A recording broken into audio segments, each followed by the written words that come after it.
Okay, thank you all for coming out. We was in closed session earlier, so we've already started our, we already had our full order meeting. Mr. President, just point out, in addition to the items listed on the agenda, there was one other item that the board did discuss in executive session, which is number 9, after HIV review. The board also did discuss the student residency matter.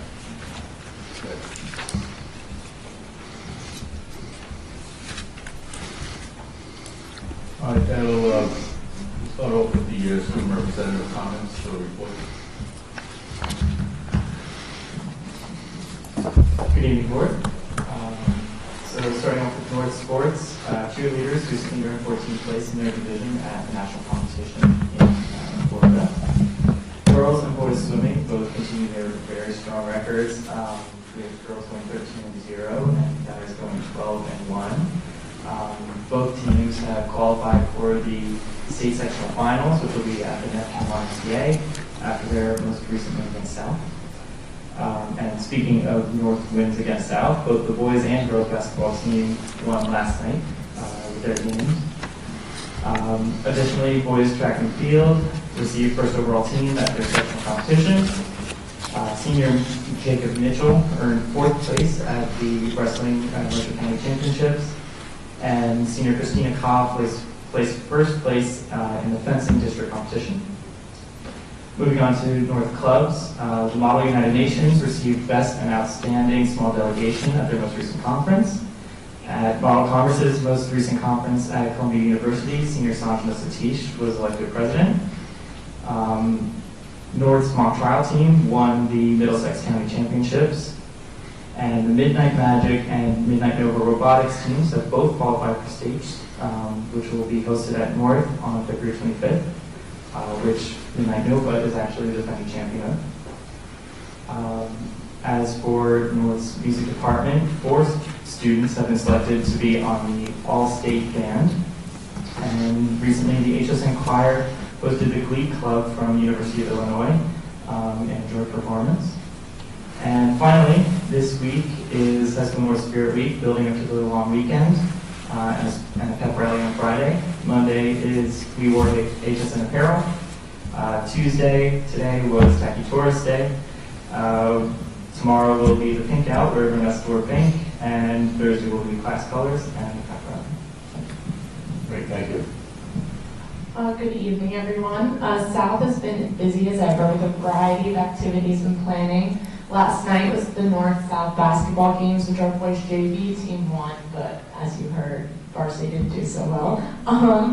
This week, the all-female a cappella group Tickled Pink sold Singing Valentines, which they will perform tomorrow. The South Musical Sister Act has been coming along with less than a month until opening night.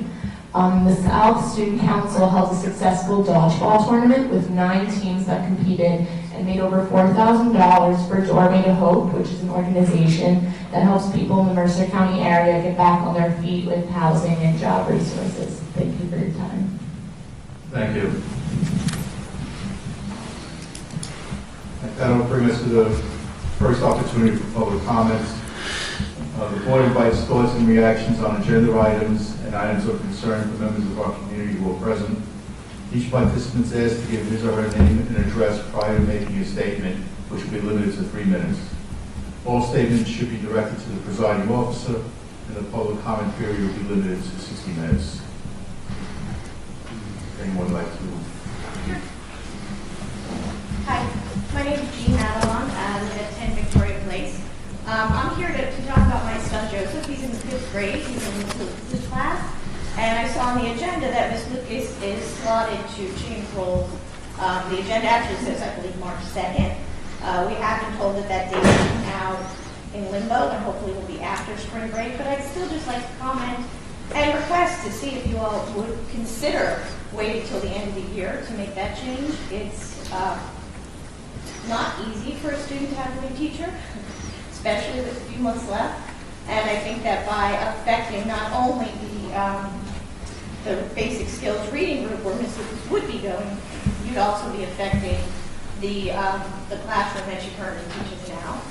And that's that's just a great concern to me. My son is a little on the shy side, as I can be, and it's a little difficult for him to warm up to someone. By swapping a teacher out with 4 months left, it is going to significantly affect his ability to learn.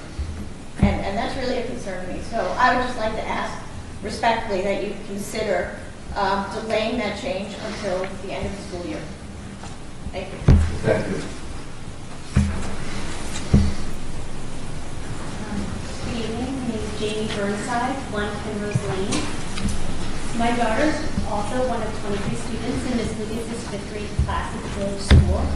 For the past 13 years, I've been a taxpayer in this township, and for the past 10 years, an active member of the district's education system. I understand, as well as anyone, that you have a very difficult job.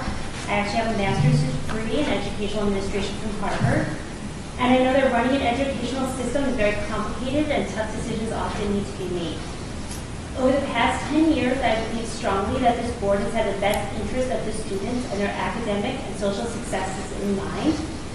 However, after hearing our district was removing a teacher from one classroom so close to the end of the school year, I am convinced, unfortunately, that my prior beliefs might have been wrong.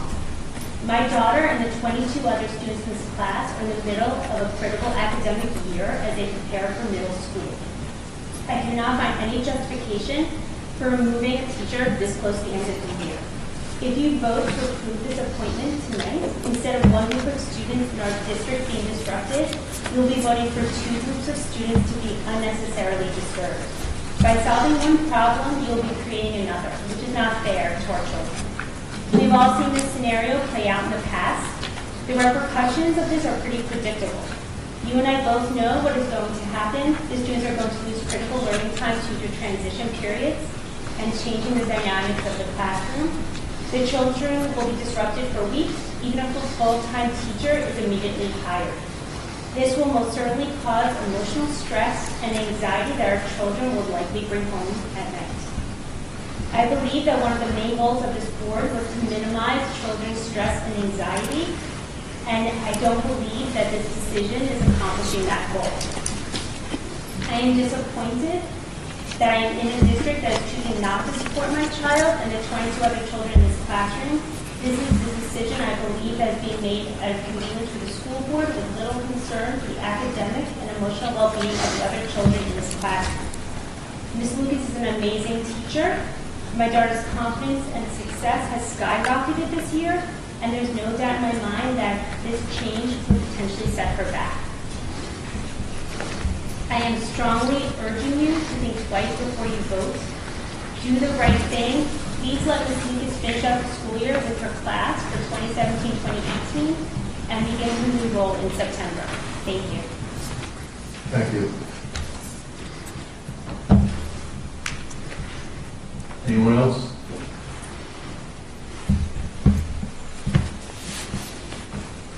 Hearing none, we'll close the public comment period. That brings us to Administration Facilities Committee. Committee report. The Administration and Facilities Committee met on Monday, February 5th, and we began by reviewing a number of policies and regulations from the latest Strauss SMA alert. Moving forward tonight for a first reading are the following. Policies 3437 and 4437, military leave, which has been revised to align with applicable statutes and codes. Policy 5516.01, student tracking devices, is a new policy which establishes guidelines when parents request their child wear a tracking device to school.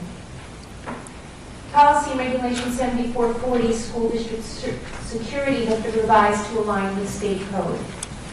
Policy and Regulation 7441, electronic surveillance in school buildings and on school grounds, has been revised to comply with our memorandum of understanding with local law enforcement.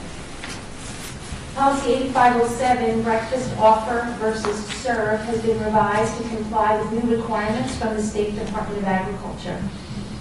Policy and Regulation 8630, bus driver and bus aid responsibility, has been revised to reflect new mandatory training requirements. And Policy 9242, use of electronic signatures, is a new policy that will guide the district in the use of electronic forms. Moving forward for a second reading and vote tonight is Regulation 5350, Student Suicide Prevention, which since our last meeting just had some minor edits for clarification of the role of the principal or designee within the regulation. There were a few policies that the committee decided to continue discussion on at the next A&F meeting. So in March, we will have further discussions regarding the policies and regulations around homework, board member use of social networks, and high school transcripts. We expect to be ready to move these three policies forward for a first reading at the March 20th board meeting. The committee supports the attendance of 3 district employees to attend a tenure and seniority seminar in March at a cost of $775. Gerard Gold shared some information about upcoming parent university programs. On March 12th, there will be a session to educate parents on the increased incidence of vaping. And in late April, Attitudes in Reverse will present on social and emotional learning. The date and the program title are still being finalized. As part of our ongoing discussion of residential growth and school expansion needs, David Adderhold updated the committee on the work of our demographer, Dr. Grip. We understand that Dr. Grip is awaiting the COA decision to finalize his report, so we will continue to receive updates on the demographic study. Then we had 2 issues that we discussed that were not on our agenda. So first, we reviewed an issue with the right-of-way in front of our schools in Plainsboro. Plainsboro Township has been approved for a grant that will fund the completion of a sidewalk that will run in front of Millstone River and Community Middle School. The district and township officials met to discuss the process necessary to formalize the approval that will grant the township the right-of-way to construct that sidewalk. The district is investigating if approval by the New Jersey Department of Education is required for the project. The grant-funded project must be completed by the end of 2018. And finally, as a follow-up to the countywide call to action, David Adderhold has been in communication with an organization called Pure Edge, which will offer 15 days of professional development focused on teacher self-care that they fund by grants. These PD opportunities will be offered to all Mercer County schools. WWP will serve as the lead agency on the agreement with Pure Edge, and the committee supports authorizing the superintendent to sign the memorandum of understanding with Pure Edge. The A&F committee will next meet on Tuesday, March 13th. Thank you. Any questions? I have a question. Why would it take 2 weeks to teach teachers about self-care? That seems like a lot of time. It has to do with the cycle of PD. So the sessions initially are 90 minutes, but you're talking about every teacher in Mercer County. So that alone could be 4 to 5 days of cycle training. Okay. So of the 15 total days, it's not every teacher gets 15 days. It's all staff. Then there is turnkey training with building team leaders, so 3 to 4 staff members per building for every school in Mercer County would come for another 4 days of training to do turnkey strategies training about how that training can impact the classroom and whatnot. Okay, so it's not every teacher there. Correct, absolutely. Okay. Thank you. Any other questions on administration? Curriculum? The Curriculum Committee met on February 1st. First, we reviewed the 2016-17 New Jersey School Performance Reports for the district that were released by the New Jersey Department of Education. These reports contain many data points related to student performance on standardized assessments such as PAR, ACT, the AP test, PSAT, and SAT. As the testing report presented to the full board in the fall indicated, the district continues to score well above state and national averages on these exams. The data also on these reports also includes information about attendance, chronic absenteeism, student suspension rates, expulsions, instructional time, student-to-staff ratio, high school graduation rates, participation rates in each content area, as well as faculty attendance.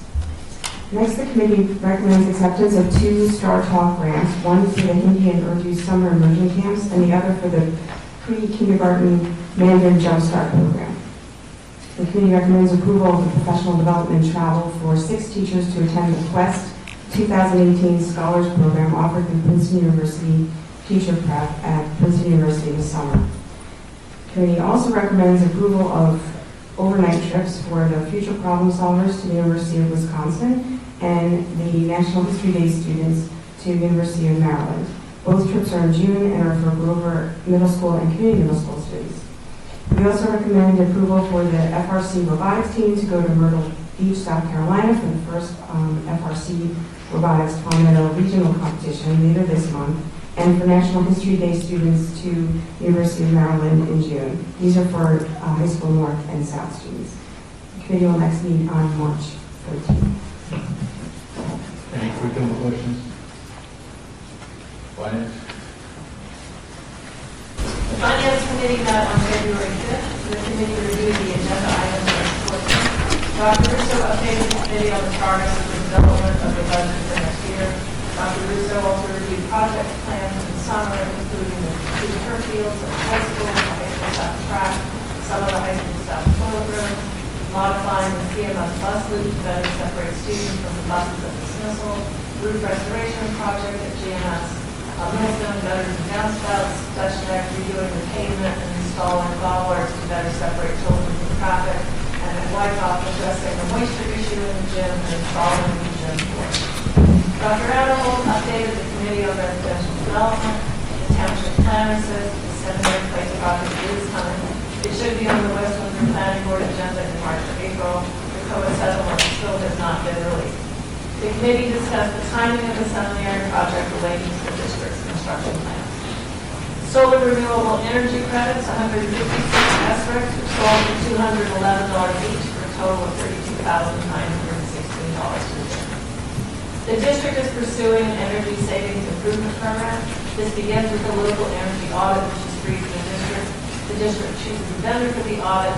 If savings potential is identified from the audit, we would create an RFP for a vendor to conduct an investment grade audit. From this audit, the district could choose energy saving projects which are implemented in a design build process and are funded from the energy savings from the project itself. The food service department will offer a grab-and-go lunch program where staff and students at the high schools will be able to go online to place their order and pick up their order at lunchtime. We submitted our prescription benefits contracts and procurement process to the Office of the State Controller. The state reviewed the process and made some suggestions. The committee discussed confidential matters involving the purchase of real property, and the next committee is meeting on Tuesday, March 15th. Any finance questions? Yes, I'm wondering what is, it says the district may purchase a performance warranty for a relatively inexpensive fee for the first several years. Does that mean later on it would be more expensive? Or what is a performance warranty? What it is typically there's at least a year warranty. I believe 2 comes with it. To extend that, you can extend it out 5 years if you wish, but within the 3rd year, you're going to know whether it's going to operate, efficiently. There's also a piece in every, anything. If it does not operate properly, the vendor is on the hook to reimburse the district for costs. Basically insurance to make sure it's working properly. Yes. Okay. Yep.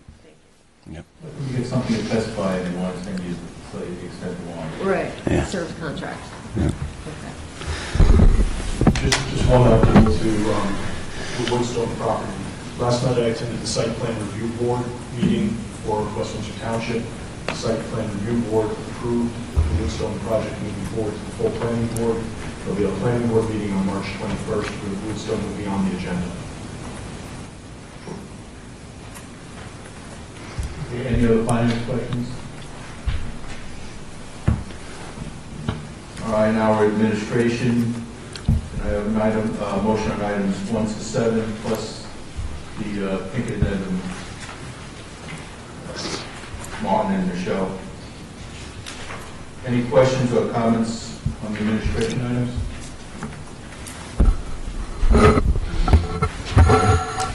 One to 10, you said? 1 to 7. 1 to 7, okay. Plus pink. Right. You have a question? No. Okay, we'll start. We'll start with Ms. Hertz. Yes. I've forgotten how to speak. Next to Ms. Hill?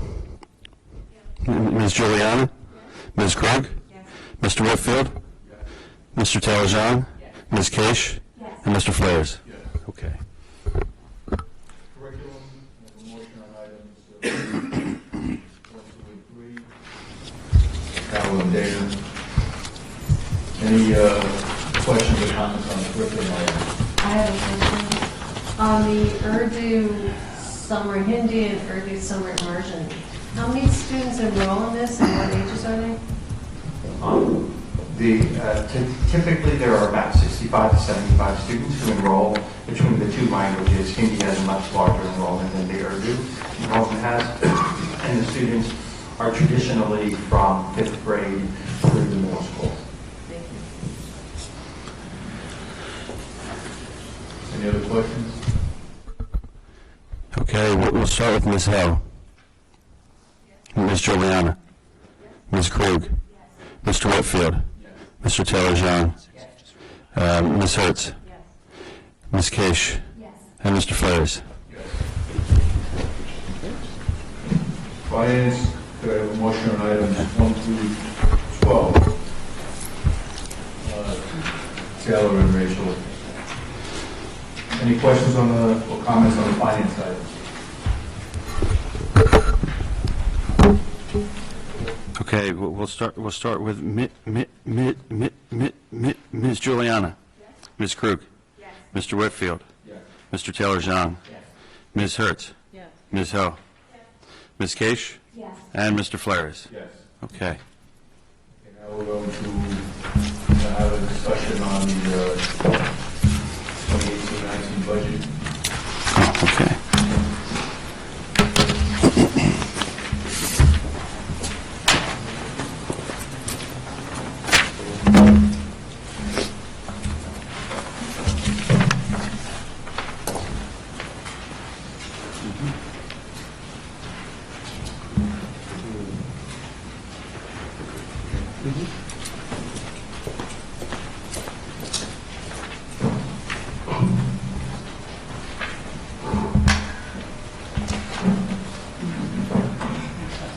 Just in case anyone's confused.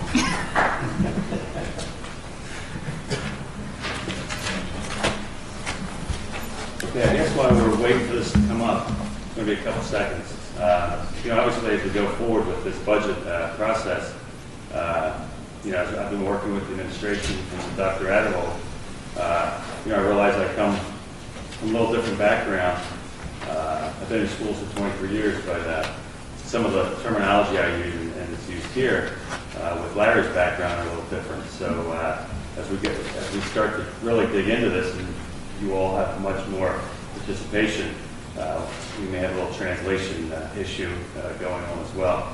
And I know I'm going to share some concepts in a little different way than Larry. But this is not one of those nights. So tonight all we have is pretty much just some history of what has happened here. Okay, so for the 2018-19 budget stressors, it's like every year pretty much. You have special services. It's always based on student needs, so it's very fluid. You have healthcare cost increases. We know that at least 6 months of next year is a 13% increase. Our experience has been getting better. Now whether we'll be able to shop those out, who knows. Capital projects, not who knows, we'll work on that. Capital projects, we'll have a future referendum. So we may or we may not. We're going to work towards that. So what happens in that case is, as we build the budget, we have to keep those costs in mind as we prepare. Technology, a continued one-to-one initiative. Staffing needs, we have growth. We have students, our current students have different needs than students just several years ago. And obviously there's demand for additional programs. So all those issues we discussed.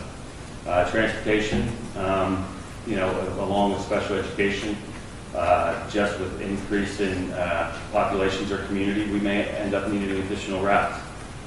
We have increasing demands on transportation, on stops, et cetera, and full buses, quite frankly. Salary increases, we have negotiations with 2 units with contracts expiring at June 30. The next couple slides will be just historical trends over the last so many years. It's from a document that's online. The district has won various national awards for its budgeting, and the Meritorious Budget Award, this information is from that. That information is online under budgets, under national awards, and this is just a small excerpt of a handful of slides from that. So the budget percentage change. So what this means is over the last 17 years, you see the annual change, and you've seen somewhat a stable increase since 2016 to current, so the last several years.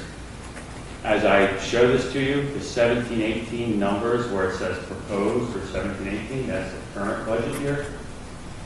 If it says current, it's actually last budget year, because we are not at the point of having any of this information in for next year. We're close, but not ready to present. Your sources of revenues, you see 173 million of the total budget comes from local sources, quite frankly. You see state aid makes up a small amount, that's right around $8 million. Total functional appropriations, again, this is more or less a breakout. The regular instruction makes up 52 million of that. Benefits, about 29 million. I think special education was 28 million. Transportation is 11 million. Maintenance and operations is 14 million. So that's pretty much a pie of how the appropriations are broken out in the 17-18 budget, which is the current budget. And that's instruction makes up around 60%, a little over, and that's like a national target to shoot for, and we're a little over that, and that's not 60 million, 60% of appropriations, and that number hits that. General fund revenue sources, you see the local sources make up the majority of the budget, by far, some small state resources and federal sources. And then you have budgeted fund balance. Special revenue fund sources, notice the majority there comes from federal sources. And then local makes up the difference, and then the state makes up even less. And the majority of that's from your entitlements, your IDEA, etc. Capital project funds. Basically, the SBA grants, you see we've had them pretty much up to 2017. We have about $4 million outstanding in completing of the grant applications. Actually, about 3.7 million. Bonnie just worked, that's my assistant, worked on bringing in about $400,000 this year in a matter of about 10 days of just intensive digging into these grants and finalizing all the paperwork. The process is quite cumbersome with the school development authority to get your funds back. And these were outstanding for a little while. So I commend her on that. Debt service fund revenue sources. You notice debt service is pretty much from local tax dollars. Amazing thing we do here, if you don't know, our debt service is paid out of the general fund. The only district I know in the state does that. That saves a lot of money in the long run. You may say, well, how's that? It does, because it's coming from one pot of money. The district has the authority to move the annual debt service payment of about $8 million into the debt service fund to collect that above and beyond the general fund tax levy. So the fact that they're combined in one tax levy saves the local residents $8 million. That's annual. Tuition. Pretty much, let me see. Yeah, you see that the majority are the majority is tuition for in-state private places. Yeah. So basically, it's let me see the breakout there. Nothing surprising. Not exciting. Sorry for going on so quick, but that just begs a million other questions. This board will see. We'll have more discussion as we go forward on those tuition placements. Not that you have any more authority on that, but just the fact of the the aggressive action by the child study team to work with parents and to provide a better program in district. So we'll be looking at those items in the future. Again, and that will save tax dollars moving forward and hopefully offer, not hopefully, will offer a better program to the students. Required maintenance for school facilities. We're subcontracted for these areas. You see the majority is it's in the cleaning and repair piece. Salaries are the handful of local salaries that we have. So that's pretty much how our maintenance runs. If you haven't been around for the last several meetings, you've heard comments about how we're pressing to do a better job at that. I'm relatively new. The director of facilities is relatively new, just been here 6 months longer than I have. And the administration overall has really been pressing that we improve them. So you will see changes. You'll see a lot of changes. If you're a parent right now and going to school and say, I'm not impressed, I'm right there with you. You will be impressed in another 2-3 years. It takes time, but we'll get there. Transportation. The largest chunk of that is home to school transportation. The next largest chunk would be special ed contract. Again, I have not spent much time on any of these slides. They're all on the website under budget. I'm trying to think of about us, budget, national award. And you can see all this with the explanation under it.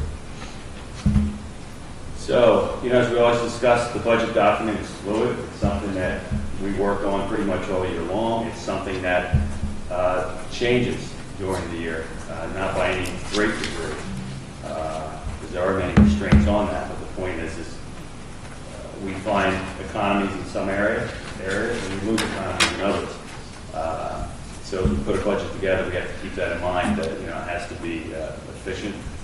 That has to take the district's interest in the student's interest, administrative vision, and also be responsible to the taxpayer. The budget adoption is scheduled for March 6th at this time. State aid notices, because we have a new governor, has been backed up to the 15th. The normal date is the fourth week of January, the last so many years, and typically when a new administration comes in, they back it up to the last Tuesday of February. This year they backed it up past that to the second week of March. And then the district will get, the notice is on the 13th, it's a Tuesday. The governor's address will be on Tuesday the 13th. Our notices will be on the 15th. We can anticipate flat aid. When the last administration came in, they ended up raiding our fund balances and then took aid the following year. So let's hope flat aid works this time. Public hearing on the budget will be the 24th. And that's the last shot at the budget. That's when it's handed in and approved for final, and that is the budget for the year at that time. Any questions, I guess, at this time? I have a question. Are the special ed budgets, is that controlled by each principal in each school? Or how does that work? No, special ed, that's from the Child Study Team Office Center. Now, that's a very fluid budget, and what I mean by that is it's dictated by the placements. So what's budgeted based on numbers that we're dealing with now, when September 1 comes along, with the fluidity of it, students coming in, students coming out. Those numbers sometimes change, but yeah, no, that's dictated by central office. Carol, I'd also say that there's code requirements for class size. So, for instance, a resource classroom at the high school level is 9 with an aide 12. In-class support is 10. In-class support in an elementary 8. Resourcing in elementary 6 with an aide 9. Autistic is 6. LLD is 15, and so on and so forth. So, depending on the type of program, the class sizes also drive sections, which drive teachers. Right. So, because the child study teams, and that's a compilation of counselors or caseworkers, so it's psychologist, social worker, LDTC, as well as regular education teacher, the parent, and depending on the age of the child, as they make decisions based on the program, the administration really cannot through the process, interfere with the educational program decisions. So ultimately, the decisions that are made in the IEP process drive the educational program, whether that's out of district tuition, classroom placements, and whatnot. But that doesn't really happen until September, right? No, on the anniversary date, so the IEPs are ongoing. Oh, And so Okay. we have IEPs that go into effect at any point, and then Right. on the anniversary date, so there's constant reevaluation happening. And there's also transition of new students, so the summer IEPs, so you'll see summer hours for child study team staff throughout the summer. right. And so it's, and with movement and mobility and child applying for 3 and 4-year-olds all the way up to 21, depending on the matter of concern, there are constant child study placements or evaluations ongoing. Okay, thank you. So the special education, or the budget is one thing, the spending really is in reaction to the mix of students we have throughout the year. And the needs of the students drive the placement. So even in this year's budget, there's several staff positions that have been added after the budget bill that drove expenses into this year's budget that were added that were not budgeted for a year ago in the budget process due to new students coming in. Or aids being needed for students. So and instructional aids sometimes are added for behavioral needs or whatnot. Right, okay, And thank the you. other piece I was thinking, quite frankly, is when an age group moves along, they may be going to another building. Now, there may have been 10 students in one classification in that building, and now because they've aged out or another group has aged in, now we're looking at 15. And it's always, if you're on the finance committee, I've shared that I don't think that the salaries for special ed are always correctly placed until about October or November when Right. everyone really knows where every teacher actually ended up. So that's why it might seem like it's building driven, meaning at that level, but it's from the IEP. Okay, thank you. Anyone else? Any other questions? All right, thank you.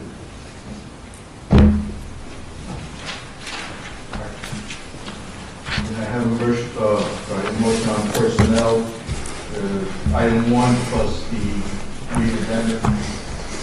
I have a question. Martin and Louisa. Martin, Louisa. Okay. Martin and Louisa, Yeah. and you have a I have a verbal change. Yeah, I just want a date change on personnel. Kimberly Lucas listed under change with the start date of March 2nd. Just mark on yours that it should be to be determined, TBD.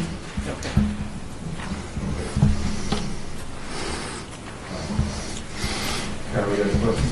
Yeah, a couple of parents mentioned Mrs. Lucas in the class, and I know nothing about her, just wondering what the situation is.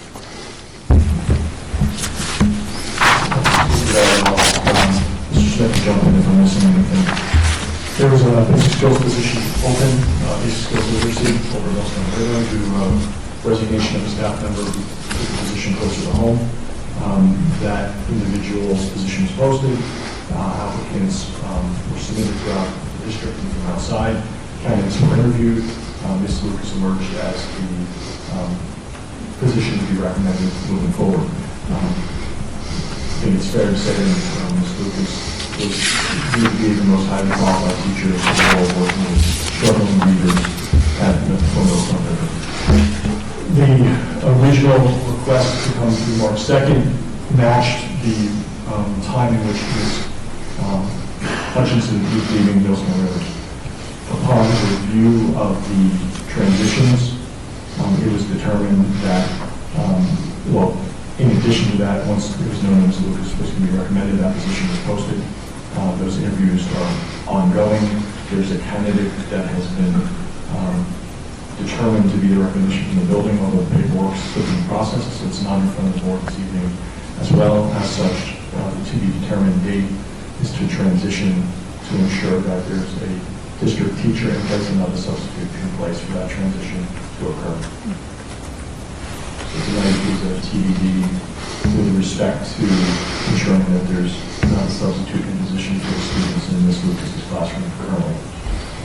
But if you do find the perfect teacher to become a full-time teacher to replace Miss Lucas, you think it's fine to take her out of her classroom in March or late February and move her to a different school? That's the recommendation from the board. Why is it good for the kids in that class? Why not hire a teacher to replace the teacher leaving Millstone River and keep Miss Lucas in her class? It's a recommendation of the administration that Ms. Lucas is the appropriate person to replace the teacher in Millstone River based on her credentials in literacy. You cannot just take any teacher and move them into basic skills literacy. That's an old, flawed model with the idea that anyone can teach basic skills reading. Jay, can I just get, Ms. Lucas chose to apply for that open position that was posted. That's correct. Nothing moved against her will, is that correct? That's correct. Is that a promotion or lateral? It's a position that comes up only once so ever often, and teachers vie for that very aggressively, because that's a position that's desired. Many teachers enter the profession with a desire to impact students of the greatest need, and those positions are few and far between. Probably worth just noting, if you've been in the board meetings years gone by, you would never have seen a public discussion of a teacher. And so it's important to note that the King University decision that occurred last January, all teachers on the agenda are now rice with respect to the potential of public discussion. So just put that out there so that if members of the public might question, why are you speaking about a teacher publicly when in the past you never would have done that? It's not something that's ever traditionally been done in the past. A court decision that's being challenged at the New Jersey Supreme Court has been ruled upon in the interim. So in the interim, this is the process. Should the New Jersey Supreme Court reverse that court decision, we would then be limited by that potential ruling. I see our attorney shaking his head, so I know I'm heading the right path. But that is something that you may not have seen before.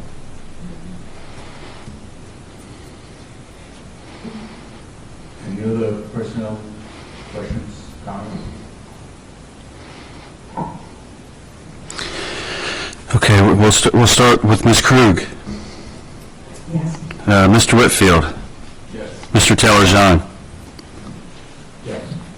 Ms. Hertz. This is, what are we voting on right now? Personnel. Personnel, Personnel. plus the addendum. Plus the, Yep. I'm going to abstain. I mean, entire section, sir? Yeah. Okay. Okay. And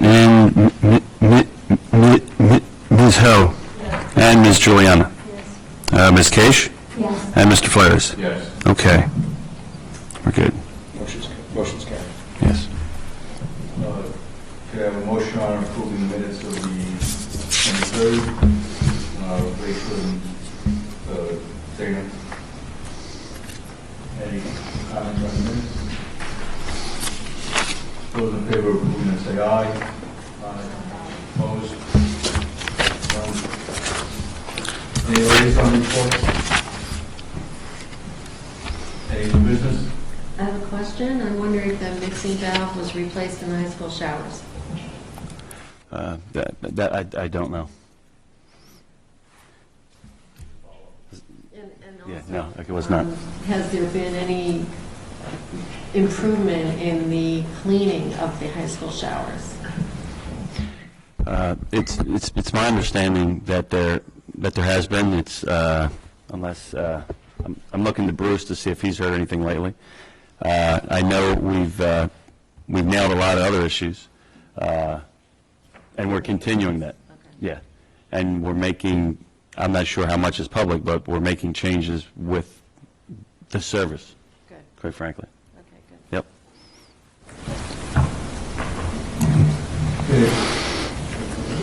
Just one other component to that. There has been a ongoing concern with respect to the way in which the plumbing contract has been administered. Within both townships, there's been limitations on the Ironmark company about pulling permits because they're not hired by the district, they're subcontracted. So based on the way in which the plumbing code reads, it's been interpreted by both township staffs that Ironmark's plumbers couldn't pull a direct permit on certain items, which has backed up work tremendously. As such, we are currently working on an addendum to the contract to separate the plumber from the Aramark contract and hire an in-district master plumber. We can then have a annual permit pulled from Northwest Windsor-Plainsboro for cost that the plumber could then draw against and document the work and do things in a more expeditious, faster approach, being hired by the district and ultimately under the management of our district director building the grounds. That is not been voted on at this time. We're currently working on the side of our agreement, but we are working to try to rectify that as well in the contract.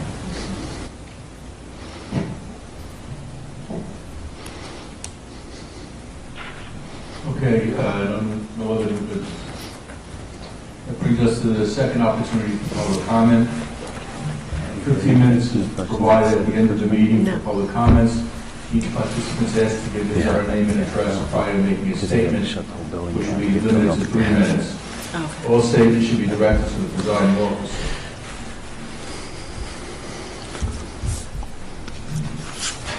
Hi, my name is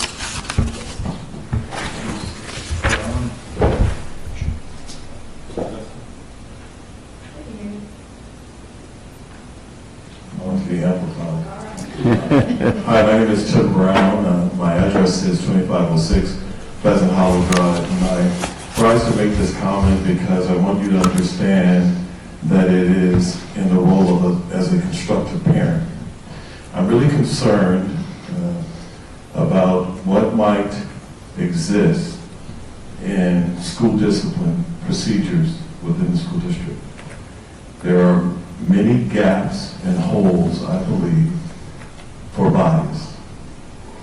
And I, in the tradition of a preacher, am proclaiming that this is something that I have dedicated myself to, looking to for the school district, because my recent interaction with certain school administration officials lead me to believe that there have been a number of incidents, lead me to believe that there are incidents that are unjust that have occurred. And the reason why I say this is that I was given a handbook or a rule book where violations are simply stated as offenses.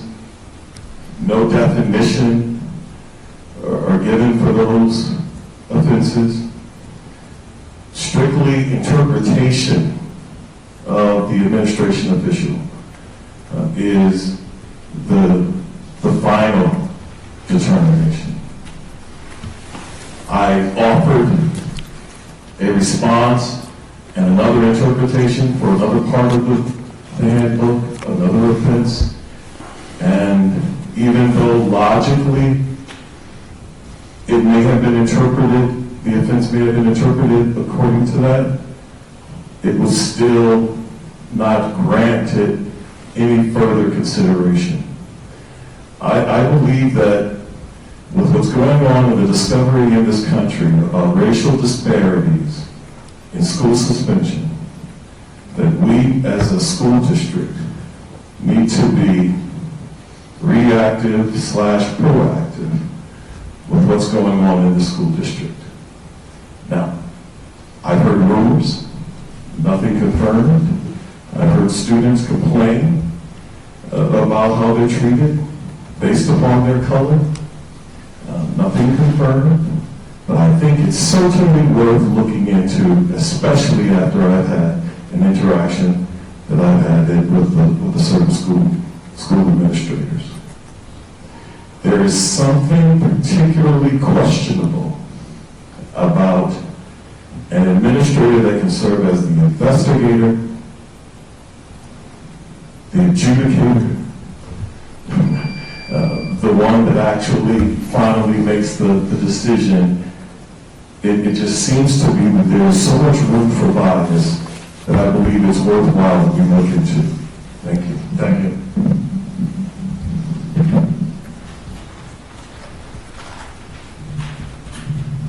Anyone else? All right, we have oh, I'm sorry.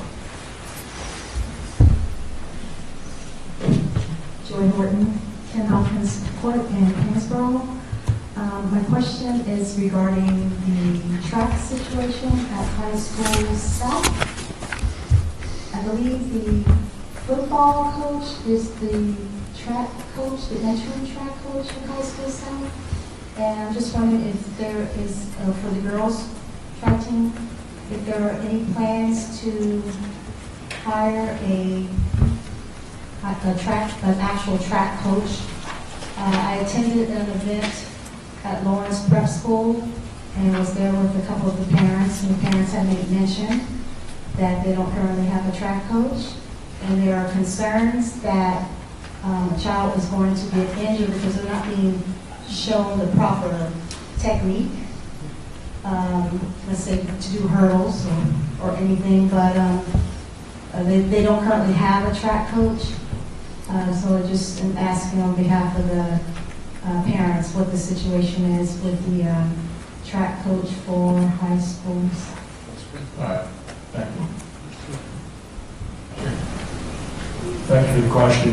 This evening, the Board of Education approved Josh Siegel to be the head track coach for the girls team. So that was voted on this evening. Mr. Siegel is Coach Siegel's been a coach for 10 years for us. So he's officially stepping into the head coaching role. I saw a thumbs up, so I'm assuming that's a good thing. I saw a heads up, so I'm hoping that you're pleased. I mean, a thumbs up, so I'm hoping you're pleased with that. Okay. All right, there are no other comments. We have to go back into a closed session. So we probably ask for a motion on it. I'm required to read this. Whereas the Open Public Meetings Act authorizes boards of education to meet in executive session under certain circumstances, and whereas the Open Public Meetings Act requires the board to adopt a resolution at a public meeting to go into executive session, now therefore be resolved by the West Windsor-Plainsboro Regional School District Board of Education that it is necessary to meet in executive session to discuss certain items involving, I'm going to go down the list of personnel matters, negotiations with the West Windsor-Plainsboro Service Association and Administrators Association. Docket number MIT 005658-17, and personnel items as noted on the agenda or on addendums. Okay. Can I have a motion to go into closed session? Yeah, and just to note, the board will return to public session to conduct business. I didn't read the bylaw. At 10:30 or 11, Usually we have the closed sessions at the beginning. Be it further resolved. Your 3 minutes are up. Be it further resolved that any discussion held by the board which need not remain confidential will be made public as soon as feasible. The minutes of the executive session will not be disclosed until the need for confidentiality no longer exists. And be it further resolved that the board will return to open session to conduct business at the conclusion of the executive session. So we may be voting on something. We'll come back out and have a vote then. And just for clarification purposes, the board anticipates being in the executive session no longer than 1 hour. So we return to conduct business no later than 9:40. All right. All right, could I have a motion to go into closed session? Dana and Michelle. Those in favor of going to closed session, say aye. Opposed? All right, we'll take a 5-minute break.